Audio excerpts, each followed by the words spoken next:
my name is Tara Van Geons, and thank you so much for joining us today. We are at one of my absolute favorite restaurants in downtown Salisbury, North Carolina. I'm at Sweet Meadow Cafe with owner Heather Teeter, and you will probably hear Scott running around in the background as well. We're so excited to be here. Thank you so much for having us. Tell us what we're cooking today. Well, we are going to make a vegetarian Mexican corn chowder. Awesome. And are you actually serving it in your restaurant today? This is going to be our seasonal soup for the day. Yes, Cool. ma'am. So anybody who has come in today will be eating this, so hopefully it'll be fabulous. Yes. Can't wait. Yes. Okay, so we actually had to roast the corn earlier, is that right? We did. Okay, tell us what you had to do. We've taken some sweet yellow corn and we've roasted it to give it a little bit of a sweeter quality. But we've roasted it with a little bit of cumin and salt and pepper. It's gorgeous. It's really beautiful. Okay, and so what do we do now? All right, well first we started with a little bit of butter in our soup pot here. We like butter because it's good. We're gonna start with a little bit of chopped garlic. Oh, pretty. Maybe a couple little teaspoonfuls. Now you'll notice that this is a gigantic pot. I was told that this is a party portion, maybe for about 16 people. So if you're gonna make this at home, you may need to cut things down. We think big gorgeous. here, so we want to spread that out. So That process going, and then we're going to do about 1 large diced red onion, all in the pot. isn't that gorgeous? Did you say about how much garlic you put in there, or you just eyeballed it? I about eyeballed it, but about two teaspoonfuls or so. Okay. We got about 6 carrots here. We're going to add that to the pot. It's so colorful already. We like colors. Gorgeous. We've got about 1 stalk of celery, 1 whole stalk of celery. Everything's diced about the same size. Everything's meant to be about the same texture as the corn, so everything's about the same size as the corn. Cool. Oh, it really is so pretty already. Then we're going to do about 12 ounces of roasted Anaheim chilies. Now during the growing season I like to roast my own, but canned is okay for soup when you don't have that available to you. Heather and Scott were really kind in telling me that during regular seasons they usually use locally grown produce.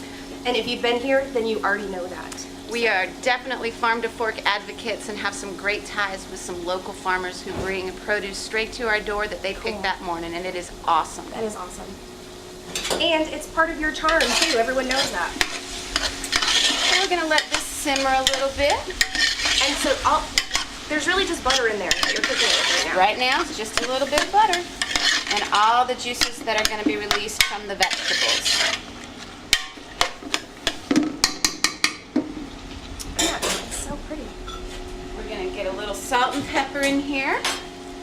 Helps soften these vegetables up a little.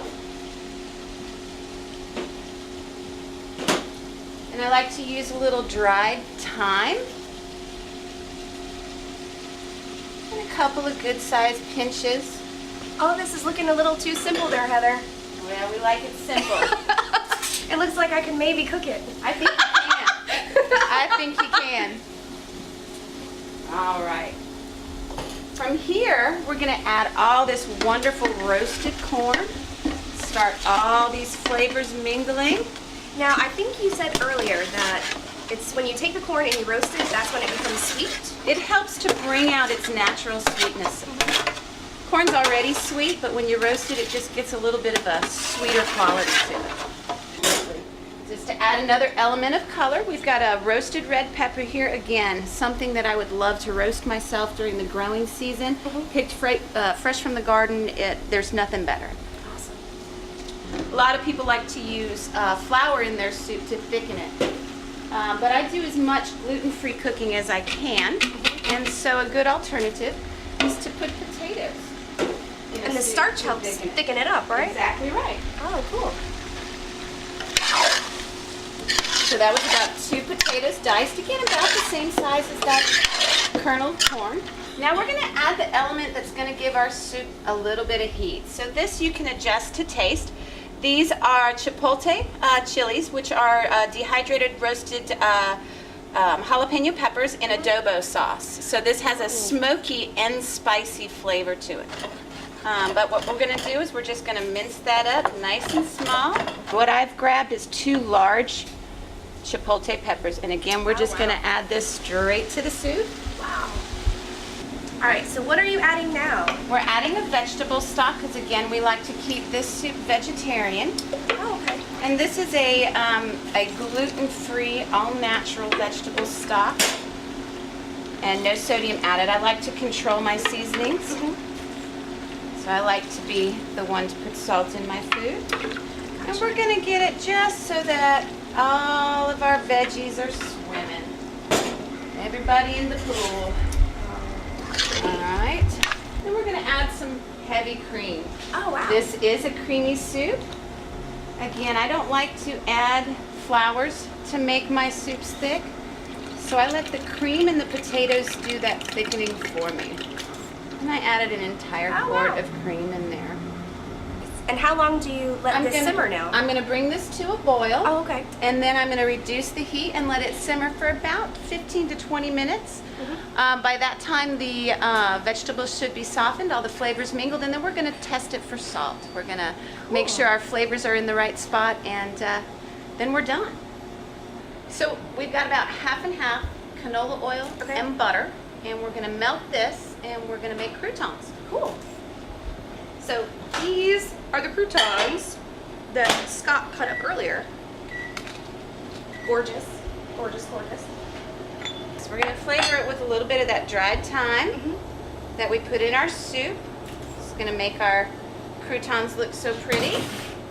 We're gonna use a little bit of that cumin that's flavored our soup. Just a touch.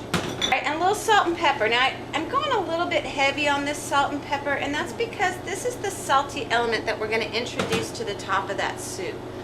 Gotcha. A little whisk happening here. All right, Miss Tara. If you would pour, I will stir. How's that? Just drizzle all the way around. We want to cover everybody. We want to get everybody wet. We want all those yummy flavors in there. All right.